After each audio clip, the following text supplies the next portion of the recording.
ملکوں کی سرحد لگتی ہے، اردن کی، شام کی، لبنان کی اور مصر کی، 4 ملکوں کی سرحد لگتی ہے۔ وہ 4 ملک جہاد کیوں نہیں کرتے؟ وہ اسرائیل کے خلاف کیوں نہیں لڑتے؟ ہمیں یہاں سے لڑنے کی، جہاد کی بات کیوں کی جاتی ہے؟ سنو، یہ بات یاد رکھو، نبی کریم صلی اللہ علیہ وسلم کی بشارت کے مطابق وہاں جتنے بھی ہیں یا عرب ممالک ہیں، ان میں سے کوئی بھی اسرائیل کے ساتھ نہیں لڑے گا۔ لڑیں گے تو یہ پاکستان والے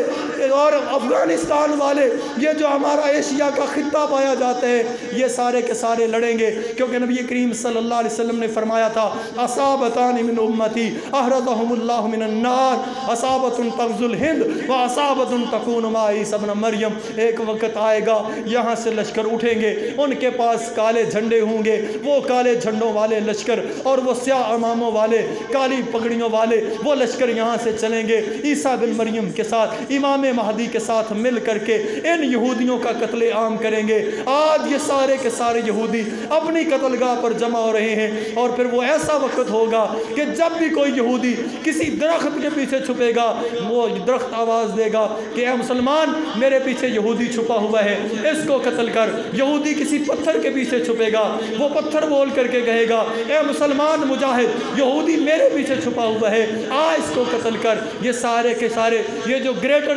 اسرائیل کی اور بڑے اسرائیل کی باتیں کرتے ہیں، یہ سارے کے سارے در حقیقت اپنی قتل گاہ کے اندر جمع ہو رہے ہیں، اور انشاءاللہ نبی کریم صلی اللہ علیہ وسلم کا فرمان حق اور سچ ثابت ہوگا جو نبی کریم صلی اللہ علیہ وسلم نے فرمایا، تو انشاءاللہ ہم ہی وہ ہوں گے جو ہم ہندوستان کو فتح کریں گے، اور ہم ہی وہ ہوں گے جو عیسیٰ بن مریم علیہ السلام کے مل کر کے دجال کا مقابلہ کریں گے۔ وہ لوگ انہی خطوں سے ہوں گے، ہم نہیں تو ہماری اولادیں، آنے والی نسلیں ہوں گی جو ان کے خلاف لڑیں گی، اور انشاءاللہ تبارک و تعالی ان یہودیوں کی قباستوں سے دنیا کو آزاد کر کے دنیا کے اوپر امن قائم کریں گی۔ وآخر دعوانا الحمدللہ رب العالمین۔